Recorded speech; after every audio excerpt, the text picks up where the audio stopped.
अब हम लोग स्टार्ट करते हैं एवोल्यूशन ऑफ लाइफ पढ़ना। तो इसका मतलब एवोल्यूशन क्या है, मतलब धीरे धीरे जो प्रोग्रेस हो, अचानक से ना हो, और धीरे धीरे जो यूज़फुल प्रोग्रेस हो, उसी को एवोल्यूशन कहते हैं।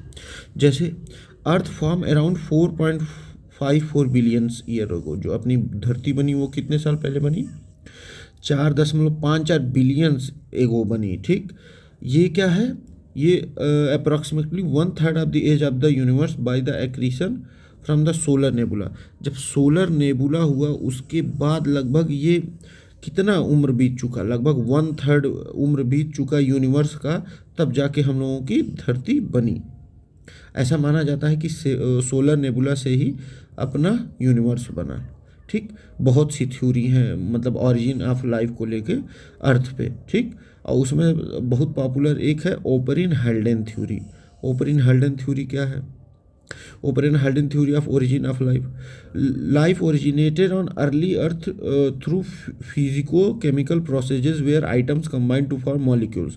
मतलब इस ऑपरिन हाल्डेन ये कहते हैं, या इनकी थ्योरी ये है कि फिजिको केमिकल प्रोसेजेस से, मतलब केमिकल से मिल के धीरे धीरे मतलब मॉलिक्यूल्स बने, फिर मॉलिक्यूल्स से जो है अपनी धरती की स्पीसीज का डेवलपमेंट हुआ, ठीक।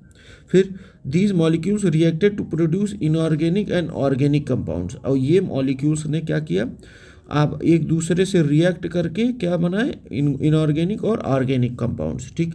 अब ऑर्गेनिक कंपाउंड्स का क्या हुआ, organic compounds interacted to form macro molecules that organise into first living systems or cell.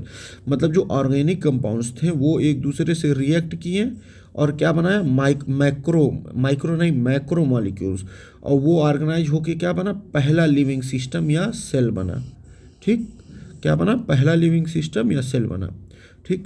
Life emerge spontaneously from non living matter. जो हम लोग का जीवन है वो लगभग नॉन लिविंग मैटर से बन के शुरुआत हुआ बनना।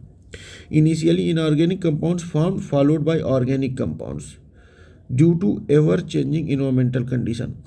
तो सबसे पहले इस थ्योरी के अनुसार सबसे पहले इनऑर्गेनिक कंपाउंड बने, फिर क्या बने, ऑर्गेनिक कंपाउंड बने। क्यों? क्योंकि जो इन्वायरमेंटल चेंजेस हो रहे थे उसी से ये सारी चीज़ें बन रही थी। और इस प्रोसेस को क्या कहा गया, केमिकल एवोल्यूशन, ठीक। और जो इस समय के, मतलब इस समय जो हम लोगों की धरती है इस समय नहीं हो सकता, वो उसी समय हुआ था। Condition suitable for the origin of life existed only and primitive earth. मतलब उसी समय का जो हम लोग का वातावरण था वो सबसे सुटेबल था जीवन के निर्माण, मतलब जो हम लोग बने थे उसके निर्माण के लिए। अब देखते हैं हम लोग मटेरियलिस्टिक थ्योरी। इसमें इसको किसने प्रपोज किया था, AI ओपारिन ने। ऊपर हम लोगों ने क्या पढ़ा था, ओपेरिन हेल्डेन थ्योरी, इसको सिर्फ किसने प्रपोज किया था, AI ओपेरिन ने। और वह डिटेल मतलब किस बुक में, ओरिजिन ऑफ लाइफ बुक किसने लिखा था, AI ओपेरिन ने। उसमें उन्होंने मटेरियलिस्टिक थ्योरी को मतलब बताया था, ठीक। और इसमें उन्होंने बताया कि दोनों केमिकल एवोल्यूशन भी हुआ और बायोलॉजिकल और ऑर्गेनिक एवोल्यूशन भी हुआ, ठीक। केमिकल एवोल्यूशन मतलब केमोगेनी, क्या हुआ, केमोगेनी। इन्होंने क्या कहा, केमोगेनी। केमोगेनी में क्या हुआ, पहला एटॉमिक फेस क्या था, कि मतलब जो शुरुआत में जो अर्थ था उसमें मतलब बहुत से आइटम्स थे, मतलब जो जरूरी था मतलब हमारे जीवन के लिए, जैसे hydrogen, oxygen, carbon, nitrogen, sulphur, phosphorus. और आइटम्स कितने ग्रुप में डिवाइडेड थे, 3 ग्रुप में, ठीक। अपने वेट के मतलब कि उनका वेट किसका वेट कितना है उसके स्पेसिफिकेशन के अकॉर्डिंग वो सब डिवाइडेड थे। जैसे हैवीएस्ट मेटल कौन था, आयरन, निकल, कॉपर। इसको माना जाता था कि ये हैवीएस्ट मेटल है, और ये कहाँ सेटल हुआ, अर्थ के कोर में, मतलब अर्थ के सेंटर में, ठीक। फिर मीडियम वेट आया। मीडियम वेट में कौन कौन से, sodium, potassium, silicon, magnesium, aluminium, phosphorus, chlorine और सल्फर। और ये कहाँ सेटल हुए, अर्थ के क्रस्ट पे। कहाँ, अर्थ के क्रस्ट पे। फिर आया लाइटेस्ट मेटल, ये क्या था, nitrogen, hydrogen, oxygen, carbon from the primitive atmosphere. ये क्या हुए, अपना एटमॉस्फेयर बनाया धरती का, ठीक। इनऑर्गेनिक मॉलिक्यूल्स का कैसे फॉर्मेशन हुआ ये देखते हैं। Free atoms combined to form inorganic molecules, मतलब जो फ्री आइटम्स थे वो एक दूसरे से जुड़े और क्या बना, इनऑर्गेनिक मॉलिक्यूल्स, जैसे H2 nitrogen, H2O, CH4, NH3 ammonia, CO2 carbon dioxide. Hydrogen atoms were most abundant and reactive in the primitive atmosphere. उस समय के पृथ्वी के शुरुआती दिनों में सबसे ज़्यादा कौन था, हाइड्रोजन आइटम था, और वो बहुत रिएक्टिव भी था उस समय, मतलब सबसे, अभी तो नाइट्रोजन है, उस समय हाइड्रोजन था। ठीक, hydrogen also combined with nitrogen to form ammonia, और हाइड्रोजन नाइट्रोजन के साथ मिला क्या बनाने के लिए, अमोनिया बनाने के लिए। Water and ammonia were likely the first inorganic molecules on primitive earth, मतलब पानी और अमोनिया को ये माना जाता है कि ये पहले मतलब इनऑर्गेनिक मॉलिक्यूल्स थे उस समय की धरती पे। ठीक, formation of simple organic molecules, monomer मतलब मोनोमर्स की उत्पत्ति कैसी हुई। Inorganic molecules reacted to form simple organic molecules. अब देखिए, इनऑर्गेनिक मॉलिक्यूल्स एक दूसरे से रिएक्ट किए और फिर क्या बनाया, सिंपल ऑर्गेनिक मॉलिक्यूल्स, जैसे सिंपल शुगर्स, राइबोज, डीआक्सोराइबोज और ग्लूकोज। फिर nitrogenous bases, purines, pyrimidines, amino acid, glycerol, fatty acid. ठीक, फिर क्या हुआ, terrestrial rains dissolve salts and minerals accumulating in ocean and forming ancient oceanic water rich in dissolve NH3, CH4, HCN, nitrides. देखिए, फिर क्या हुआ, बारिश हुई। ठीक, बारिश में क्या हुआ, वो सॉल्ट और मिनरल ओशियन में डिजॉल्व हो गए, और डिजॉल्व होके क्या बनाया उन्होंने, मतलब वो फिर जो समुद्र का पानी हुआ किससे रिच हुआ, अमोनिया से, NH3, CH4 मीथेन से, HCN हाइड्रोजन साइनाइड से, नाइट्राइड से, कार्बाइड से, और अदर गैसेज एंड एलिमेंट से। ठीक, फिर क्या हुआ, external sources facilitate this reaction, जैसे एक्सटर्नल सोर्सेज क्या कौन कौन से थे जो इनको रिएक्ट करने में मदद किए, सोलर रेडिएशन, यूवी रेज और एक्स रेज। तो सोलर रेडिएशन में क्या था, यूवी रेज या एक्स रेज ने मदद की इन लोगों को रिएक्ट करने के लिए, या इलेक्ट्रिक डिस्चार्ज या लाइटनिंग वाइटनिंग जो हुई थी, एनर्जी मिला। High energy radiation from unstable isotopes, मतलब आइसोटोप्स, अनस्टेबल आइसोटोप्स मतलब जान लीजिए जो रेडियो एक्टिव हो या जो मतलब ट्रांसमिट करते हैं। ठीक, अब देखिए, prebiotic condition on early earth, मतलब प्रीबायोटिक कंडीशन कैसा था अर्ली अर्थ का, मतलब शुरुआती दिनों का। अब देखा जाता है प्रीबायोटिक कंडीशन कैसा था अपने धरती का, मतलब पहले कैसा था, नो ओजोन लेयर नहीं थी। तो क्या होता था, early earth atmosphere lacked an ozone layer, उस समय ओजोन लेयर नहीं था। ठीक, तो क्या होता था, इंटेंस अल्ट्रावायलेट रेडिएशन होता था धरती के ऊपर ही। प्रीबायोटिक सूप, अभी हम लोग देखा था ना हम लोग कि ये ammonia, methane, hydrogen cyanide, nitrides, carbide, ये सब आके मतलब अगर बारिश होता था तो ये अपने ओशियन में आ जाते थे। ठीक, तो हल्डेन ने क्या टर्म दिया इसको, chemical rich oceans of early earth as a prebiotic soup. उन्होंने क्या कहा इसको, प्रीबायोटिक सूप या हॉट डाइल्यूट सूप। क्या मतलब, ये सूप हो गया था पूरा। This environment allowed the combination of various chemical elements. अब ये जो इन्वायरमेंट बना ये बहुत और नए केमिकल एलिमेंट्स को बनने में मदद किया। ठीक, फिर क्या हुआ, एक बार जब ऑर्गेनिक मॉलिक्यूल बन गए तो उन्होंने क्या किया कि तो फिर वो क्या, मतलब वो पानी में एकदम डिग्रेड होने लगे, स्लोली डिग्रेड होने लगे। फिर क्या, मतलब बिना जीवन के या एंजाइम कैटलिस्ट के। फिर क्या हुआ, फॉर्मेशन ऑफ कोआ कर्वेट्स। ये क्या है, ये these organic molecules accumulated in oceans and were enclosed by membranes forming coacervates. अब देखिए, अब इस बार जो नए ऑर्गेनिक मॉलिक्यूल्स बने उनके ऊपर क्या था, मेम्ब्रेन चढ़ी हुई थी। क्या थी, मेम्ब्रेन चढ़ी हुई थी। ठीक, और मतलब ये ओशियंस में क्या था, मेम्ब्रेन चढ़ी हुई थी। Coacervates had the ability to self replicate, marking a step toward the development of life. अब ये इनमें क्या खासियत थी, ये सेल्फ रेप्लिकेट कर सकते थे। रेप्लिकेट मतलब हूबहू सेम चीज़ बनना, मतलब जैसे ये है तो इसी तरीके से दूसरा भी बनना, ठीक।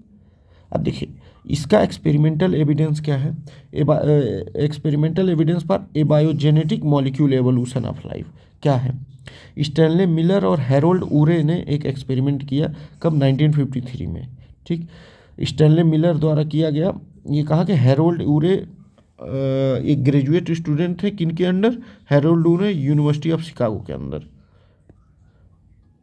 इन्होंने क्या किया कि जो देखिए, demonstrated that ultraviolet radiation, electrical discharges और heat could produce complex organic compounds from a mixture of gases. मतलब अगर एक मिक्सचर ऑफ गैसेस को वो किया जाए और उस पर इलेक्ट्रिक डिस्चार्ज या अल्ट्रा वायलेट रेडिएशन या हीट किया जाए, प्रोड्यूस किया जाए, तो वो कॉम्प्लेक्स ऑर्गेनिक कंपाउंड प्रोड्यूस करेंगे। क्या करेंगे, कॉम्प्लेक्स ऑर्गेनिक कंपाउंड। अब देखिए जैसे उन्होंने किस किस चीज़ का इस्तेमाल किया, mixture of methane CH4, ammonia NH3 और वाटर एंड हाइड्रोजन का इस्तेमाल किया। किस रेशियो में, 2:1:2, मतलब 2 पार्ट मीथेन के थे, 1 पार्ट अमोनिया का था और 2 पार्ट हाइड्रोजन का था। प्रोसीजर क्या अपनाया उन्होंने, मतलब circulated the gas mixture in an air tight apparatus. मान लीजिए कोई अपार्टस है, उसमें से इन्होंने गैस के मिक्सचर को, मतलब वो एयर टाइट था, मतलब उसमें और कोई अन्य चीज़ें नहीं आ सकती थी। उन्होंने उस गैस को, मिक्सचर को उसमें सर्कुलेट किया। फिर क्या हुआ, passed electrical discharge eight 800 degree Celsius through the mixer. अब देखिए इसको गर्म किया कितना, 800 डिग्री सेल्सियस तक, ठीक। फिर यहाँ से एक इलेक्ट्रिकल डिस्चार्ज, मतलब एक इलेक्ट्रिसिटी जनरेट की, इसमें जनरेट नहीं मतलब पास किया यहाँ से, ठीक। अब क्या हुआ, the vapour passed through a condenser allowing condensation. अब देखिए ये मतलब अब जो वेपर हो रहा था वो कंडेंसर के पास जाता था, फिर वहाँ क्या होता था, कंडेंसेशन होता था, ठीक। मतलब वाष्पीकरण होके फिर वो हो जाता था, ठीक। वो मतलब ये अलाउ करता था कि कंडेंसेशन हो। और ये कब तक चला, 1 वीक लगातार चला। फिर क्या मतलब रिजल्ट क्या आया, प्रोड्यूस्ड वेरियस ऑर्गेनिक कंपाउंड्स, मतलब कई सारे ऑर्गेनिक कंपाउंड्स बने। जैसे एमिनो एसिड बना, एमिनो एसिड में कौन कौन सा, एलेनिन, ग्लिसरीन, एस्पार्टिक एसिड, ठीक। अब ये इससे क्या प्रूफ हुआ, proof that organic molecules could be synthesised in a reducing atmosphere similar to early earth. मतलब इससे ये प्रूफ हो गया कि अगर हम लोग अर्ली ऑर्गेनिक जो मॉलिक्यूल्स हैं उनको सिंथेसाइज किया जा सकता है अगर हम लोग उस तरीके का एटमॉस्फेयर बनाएं जैसे पहले हमारे धरती पे एटमॉस्फेयर था, ठीक। अब देखिए आगे देखा जाए, formation of life on earth, मतलब धरती पे कैसे जीवन का प्रारंभ हुआ।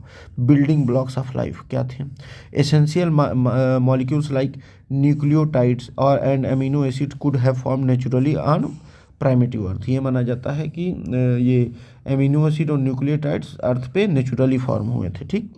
अपना अर्थ का टाइमलाइन क्या है, या हम लोग का टाइम फॉर्मेशन कब हुआ, लगभग 4 बिलियन ईयर्स से, वो 4 बिलियन साल पहले पहला साइन मिला हम लोगों को अर्थ पे कि इस समय हो सकता है मतलब जीवन शुरू हुआ हो हमारे धरती पे।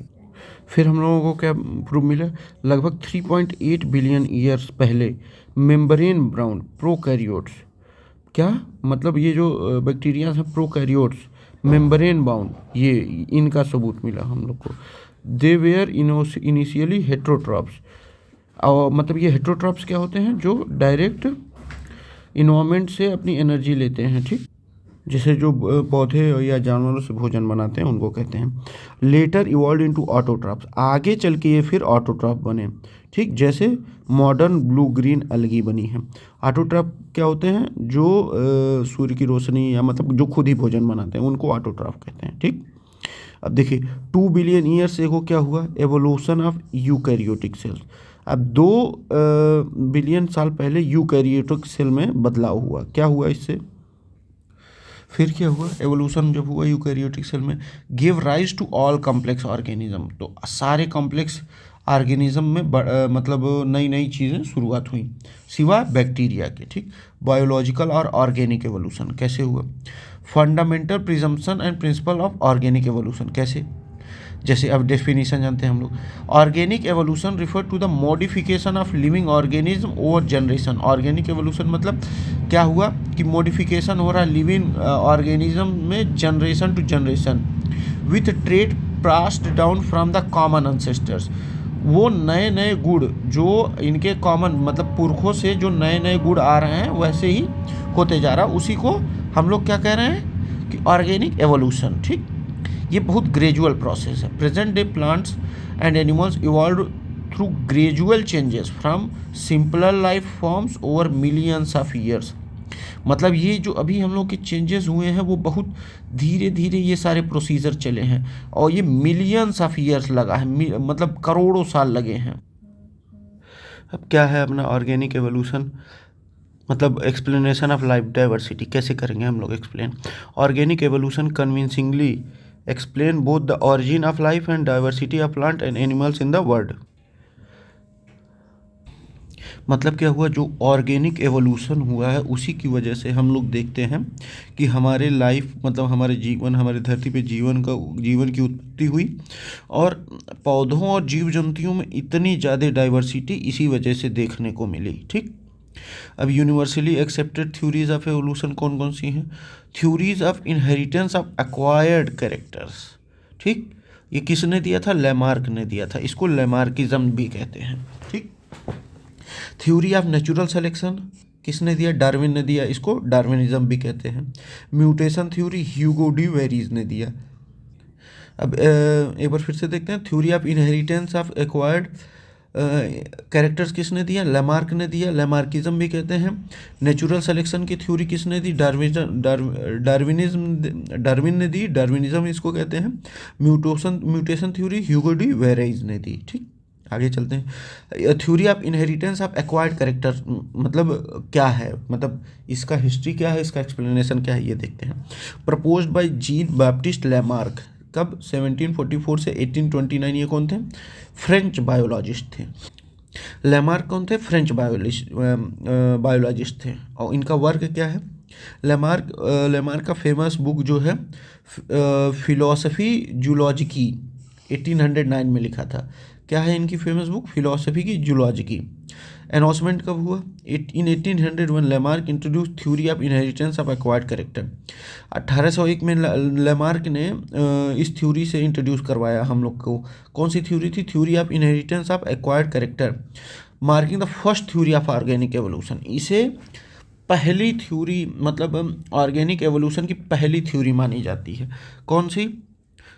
Theory of inheritance of acquired character. ठीक, कौन सी बुक इन्होंने लिखी? Philosophie Zoologique. ठीक, अब लेमार्क का एवोल्यूशनरी आइडिया क्या था? लेमार्क का एवोल्यूशनरी आइडिया था पहला इंटरनल फोर्सेज ऑफ लाइफ। ठीक, क्या है internal forces of life? Internal life forces naturally increase the size of organism.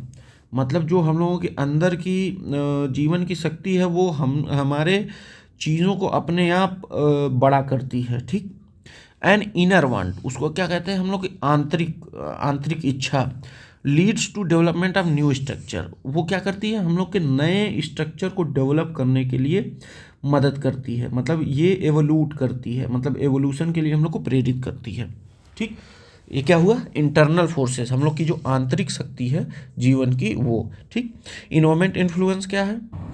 अब देखते हैं हम लोग इन्वायरमेंट इन्फ्लुएंस क्या। The environment directly affect living organism causing changing in their structure and behaviour.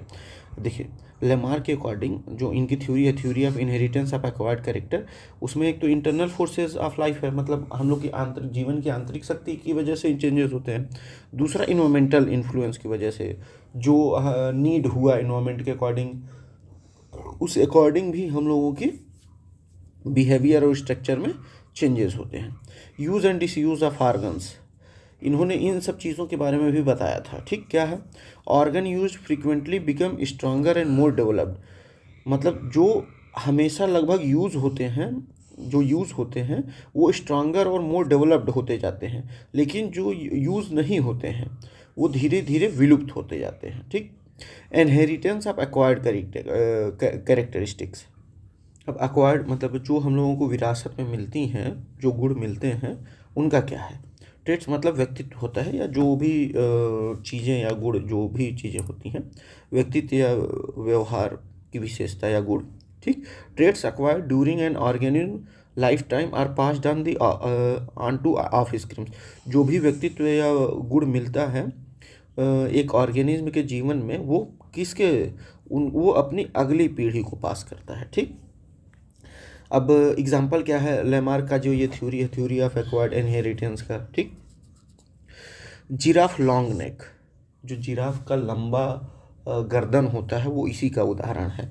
Giraffe developed longer neck over time due to gradual lack of surface vegetation forcing them to stretch for higher leaves. Giraffe ने अपनी गर्दन को धीरे धीरे इतना बढ़ा लिया ताकि, चूँकि धरती मतलब नीचे कमी हो गई थी, मतलब वो मतलब पत्तियों वत्तियों का या उसके भोजन का, तो अपना गर्दन वो धीरे धीरे इतना बढ़ा लिया कि वो ऊपर तक भोजन ग्रहण कर सकता है। एक्वेटिक बर्ड्स, ठीक। Due to lack of food certain birds adapted to water environments, जो पानी की सतह पे मतलब जाती हैं या और जगह पे जाती हैं, जो समुद्र वमुद्र में मतलब इमिग्रेट करती रहती हैं, वो सब क्या, जब उनको एक जगह भोजन नहीं मिलना मतलब मिलना बंद हो गया, तो वो अलग अलग जगहों पे टहलते टहलते वो समुद्र से भी अपना भोजन बनाने लगे। वेब्ड फीट, उनका जो ये पंजा होता है वो इस तरीके से डेवलप हुआ, और विंग्स मतलब तैरना और उड़ना दोनों वो लोग सीख लिए, ठीक। Flat fishes, deep sea fishes adopted flat bodies to survive on the ocean floor. जो फिश की मतलब ये फ्लैट फिशेज मतलब फ्लैट बॉडी होती है, वो अपने आप को इस तरीके से एडॉप्ट किया इन्होंने कि वो ओशियन के फ्लोर पे तैर सकें। Whale losing hind limbs, whale lost their hind limbs due to disuse of they fully adapted to aquatic life. Whale मछली जो है अपनी हिंड लिम्ब, जो अपने शरीर का पिछला भाग है, जब उसने पूरी तरीके से पानी में तैरना तय कर लिया, तो वो धीरे धीरे उनके शरीर से वो भी खत्म हो गया। अब एग्जाम्पल और देखा जाए, वेडिंग बर्ड्स, जकाना, जैसे एक जकाना हुआ, developed long legs over generation due to sustained stretching to keep their bodies above water. जो वेडलिंग बर्ड या जकाना है, उनके पैर बहुत लंबे होते हैं, वो इस वजह से, ताकि मतलब वो अपना मतलब पानी बॉडी जो है पानी के ऊपर रख सकें, ठीक। ये हो गया। अब थ्योरी ऑफ नेचुरल सिलेक्शन के बारे में देख लेते हैं, एक बार हम लोग देख लेते हैं। लेमार्क ने फिलॉसफी की जूलॉजी की लिखा 1809 में। Theory of inheritance of acquired character दिया। अब एक्वायर्ड कैरेक्टर में क्या है, इंटरनल फोर्स क्यों बदलाव हुए हैं, ये क्या थ्योरी दिया। इंटरनल फोर्सेस ऑफ लाइफ, मतलब ये एक मतलब क्यों होते हैं एवोल्यूशन, तो एक है इंटरनल फोर्सेस ऑफ लाइफ, जो हम लोग की आंतरिक शक्ति है जीवन की, उसकी वजह से। दूसरा इन्वायरमेंटल इन्फ्लुएंस, ठीक। तीसरा उस आर्गन का यूज़ और डिसयूज़ कैसे करते हैं हम। चौथा, जो हम लोगों की पिछली पीढ़ी अपने जीवन काल का अनुभव लेती है, वो अपने अगले पीढ़ी में वो मतलब ट्रांसफ़र करती है, ठीक। अब आते हैं हम लोग थ्योरी ऑफ नेचुरल सिलेक्शन पे। ये क्या डार्विन ने दिया था, ठीक। Charles Darwin in book on the origin of species, किसमें, on the origin of species में दिया था। फुल टाइटल क्या था इसका, on the origin of species by means of natural selection, ठीक, और preservation of favoured races in the struggle for life. मतलब कि नेचुरल सिलेक्शन के थ्रू, और जो फेवर्ड रेसन मतलब जो अपने आप को फेवर करवा पाते हैं, उन रेसर्स के जो स्ट्रगल हैं जीवन के, उसके बारे में लिखा। और इन्होंने फाउंडेशन ऑफ एवोल्यूशनरी बायोलॉजी का फाउंडेशन रखा, ठीक। अब डार्विनिज्म का वो क्या है, मतलब क्या क्या एलिमेंट्स हैं। पहला, यूनिवर्सल एक्वेरेंस ऑफ वेरिएशन, मतलब natural variation occur in all living organism. जो प्राकृतिक भिन्नताएं हैं वो सारे जीव जंतुओं में पाई जाती हैं, ठीक। ओवर प्रोडक्शन या rapid multiplication, organisms provide more offspring than can survive, मतलब कि जो जंतुएं हैं वो इतना ज़्यादा मतलब ऑफ स्प्रिंग मतलब अपने अगली पीढ़ी को जन्म देते हैं जो सर्वाइव कर सके, मतलब सर्वाइव करने से ज़्यादा ऑफ स्प्रिंग देते हैं, बच्चे देते हैं कह लीजिए। अब देखते हैं स्ट्रगल फॉर एक्सिस्टेंस, मतलब एक्सिस्टेंस के लिए जो स्ट्रगल करना पड़ता है उसकी बेसिस पे कैसे। इंट्रा स्पेसिफिक स्ट्रगल, ये क्या होता है intra specific struggle among individual of the same species के इंडिविजुअल द्वारा जो स्ट्रगल किया जाता है जीवित रहने के लिए, उसे इंट्रा स्पेसिफिक स्ट्रगल कह सकते हैं। Inter specific struggle between different species, अलग अलग स्पेसीज के बीच में जो जंग होती है सर्वाइवल की, वो इंटर स्पेसिफिक स्ट्रगल है। Environment struggle against natural calamities like earthquake, tidal waves and volcanic eruptions, जो पर्यावरण के लिए मतलब जो पर्यावरणीय जो दुर्घटनाएं होती हैं उनसे जो स्ट्रगल है, उनसे भी जो बचने के लिए स्ट्रगल होता है वो इन्वायरमेंटल स्ट्रगल है। सर्वाइवल ऑफ द फिटेस्ट, इसी को कहते हैं natural selection.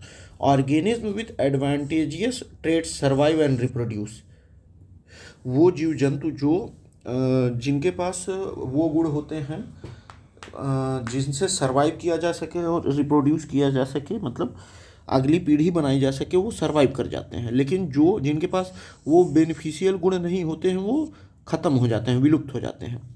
Individual with favourable variation, जो अपने आप में उस स्थिति के अनुसार बदलाव लेते आए हैं, उनके बहुत अधिक अच्छे चांसेस हैं कि वो सर्वाइव कर सकें और रिप्रोड्यूस कर सकें। इनहेरिटेंस ऑफ यूजफुल वेरिएशन, ये कैसे होता है। Beneficial traits are passed on the next generation, जो मतलब महत्वपूर्ण गुण होते हैं वो अगले जनरेशन को पास किया जाता है, ठीक। और non useful traits are gradually eliminated over generation, और जो गुण जरूरी नहीं होते हैं वो जनरेशन के हिसाब से वो ख़त्म होते जाते हैं, ठीक। अब डार्विनिज्म तो पढ़ लिया गया, थ्योरी ऑफ नेचुरल सिलेक्शन। अब नियो डार्विनिज्म, ये क्या है। A modified form of Darwinism that incorporates George Mendel's principle of heredity with Darwin theory of natural selection. Neo Darwinism में क्या क्या आता है, जॉर्ज मेंडल की जो थ्योरी है हेरिडिटी की, उसके साथ साथ डार्विन की जो नेचुरल सिलेक्शन की थ्योरी है उसको मिला के बनाया गया है, ठीक। देखते हैं एक्सप्लेन सिग्निफिकेंस क्या है इसका। Explain evolution through the combination of genetic inheritance and natural selection. इसमें क्या है, जेनेटिक इनहेरिटेंस और नेचुरल सिलेक्शन को मिला के जो एवोल्यूशन को एक्सप्लेन किया गया है उसके बारे में है। Provide a more comprehensive understanding of how variation arises and how they are used on through generations. इसमें ये बताया गया है बहुत अच्छी तरीके से कि कैसे बदलाव होते हैं, कैसे विभिन्नताएं आती हैं और वो कैसे अगले जनरेशन में पास होता है, ठीक। अब देखिए ये modern scientific theory of evolution कैसे है। A result of collaborative work such as T Dobzhansky, R A Fisher, JBS Haldane, Sewall Wright, Ernst Mayr और जी एल स्टेबिन्स, इन सब ने मिला के इसे दिया है मॉडर्न सिंथेटिक थ्योरी को, ठीक। जी एल स्टेबिन्स अपनी book process of organic evolution में इसको एक्सप्लेन करते हैं। अब देखिए ये तो इन्होंने दिया है। अब वो जो हम लोग नियो डार्विनिज्म पढ़ रहे थे, combines Darwin's natural selection with Mendelian genetics. अब क्या क्या है उसमें, की फैक्टर क्या है, म्यूटेशन है, वेरिएशन ऑन रिकम्बिनेशन है, हेरिडिटी है, नेचुरल सिलेक्शन है, आइसोलेशन है, ठीक। अब म्यूटेशन थ्योरी क्या है, देखिए ये जो नियो डार्विनिज्म है और जो डार्विन और मेंडल ने दिया है मिल के हेरिडिटी की जो थ्योरी दी है उसमें क्या क्या है, म्यूटेशन है, वेरिएशन और रिकम्बिनेशन है, हेरिडिटी है, नेचुरल सिलेक्शन है और आइसोलेशन है, ठीक। म्यूटेशन थ्योरी को हम लोग देखते हैं। म्यूटेशन थ्योरी किसने दिया, ह्यूगो डी वेरीज ने दिया in his book mutation theory. कब, 1901 में इन्होंने लिखा था। Based on studies of evening primrose, किसके स्टडीज़ के थ्रू, इवनिंग प्रिमरोज ओएंथेरा लैमार्कियाना। ये इवनिंग प्रिमरोज क्या होता है, जो वो हल्के पीले रंग का बसंती गुलाब होता है वही होता है, ठीक। उन्होंने ये क्या देखा कि थोड़े थोड़े चेंजेस हो रहे हैं वाइल्ड प्लांट्स में, ठीक। और इसका की आइडिया क्या है, evolution is a jerky process where new species arise from sudden inheritable mutation. मतलब इन्होंने कहा कि एवोल्यूशन जो है वो तुरंत का प्रोसेस है। जैसे मतलब अचानक से होने वाला प्रोसेस है जहाँ नई स्पेसीज अचानक से आ जाती हैं, ठीक, इनहेरिटेबल म्यूटेशन से। अब म्यूटेशन थ्योरी के मतलब क्या फीचर्स हैं? Sudden appearance, mutations acquire abruptly and become functional immediately. मतलब म्यूटेशन जो होता है अचानक से होता है और अचानक से फंक्शन भी करने लगता है। Repetitive nature, the same mutation can appear in many individual of a species. मतलब वही सेम म्यूटेशन अलग अलग स्पेसीज में सेम समय पे भी हो सकता है, अलग अलग समय पे भी हो सकता है। Inheritance, all mutations are heritable. मतलब सारा म्यूटेशन जो है वो हेरिटेबल है, मतलब पैतृक है। हेरिटेबल मतलब पैतृक है, वो अपने पिछले वाले वंश से ही लिया हुआ है, ठीक। नेचुरल सिलेक्शन क्या है?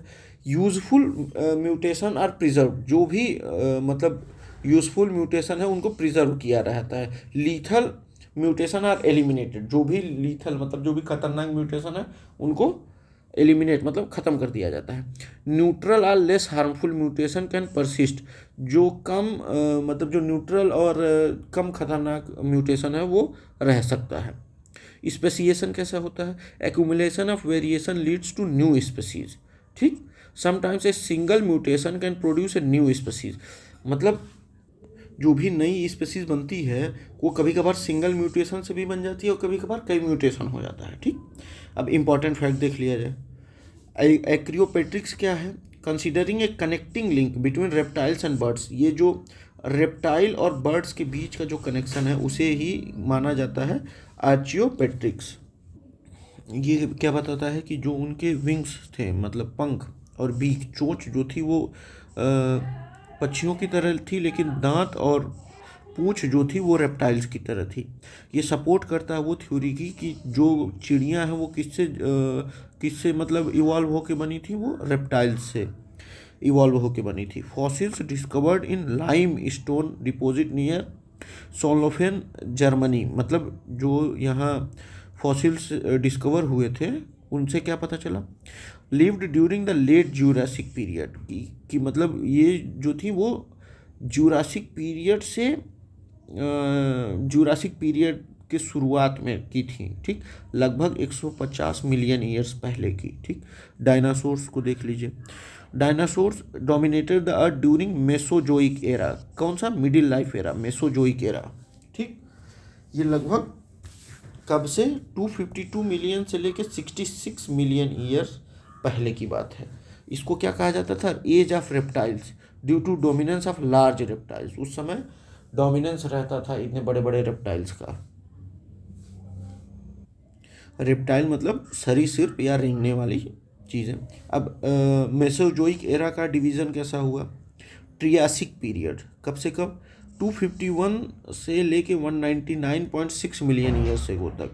फिर आया जुरासिक पीरियड, कब से? 199.6 से लेके 145 मिलियन ईयर्स एगो तक। फिर आया क्रिटेकियस पीरियड, कब से? 145.5 से लेके 65.5 मिलियन ईयर्स एगो तक, ठीक।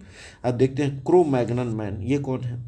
ये लगभग 35,000 या 30 मतलब 45,000 एगो ये रहने वाला मतलब 35,000 या 45,000 साल पहले का ये आदमी है। हाँ, और ये कैसे पता चला? रेडियोमेट्रिक डेटिंग के थ्रू, ठीक। इसका क्या फीचर था? स्ट्रांग था, मस्कुलर था, हाइट लगभग 180 सेंटीमीटर थी, मतलब बहुत लंबा था। जो इसका मतलब सर था वो एकदम सामने था और स्ट्रेट था। Short and wide face with large chin, उसका ये जो घुट्टी थी वो बड़ी थी। ब्रेन कैपेसिटी 1600 सीसी, मतलब slightly larger than modern human, मतलब हम लोगों से भी चालाक लग रहा था ये किसके मतलब थ्रू डिस्कवर हुआ? लुइस लार्टेट, जिन्होंने first Cro Magnon skull discover किया। कहाँ से? साउथ वेस्टर्न फ्रांस से। कब? 1868 में। इसका सिग्निफिकेंस क्या है? Consider the last direct ancestor of modern humans. इसको क्या माना गया कि ये लास्ट डायरेक्ट एंसेस्टर था। डायरेक्ट एंसेस्टर मतलब हम लोग का दादा परदादा वाला जो रूप था, ठीक। ये sub species of Homo sapiens, इसको एक मतलब होमो सैपियंस का सब स्पीसीज भी माना गया, ठीक। चलिए यहाँ हम लोगों का होता है ख़त्म। अब आगे हम लोग PYQs करेंगे। Thank you, bye bye.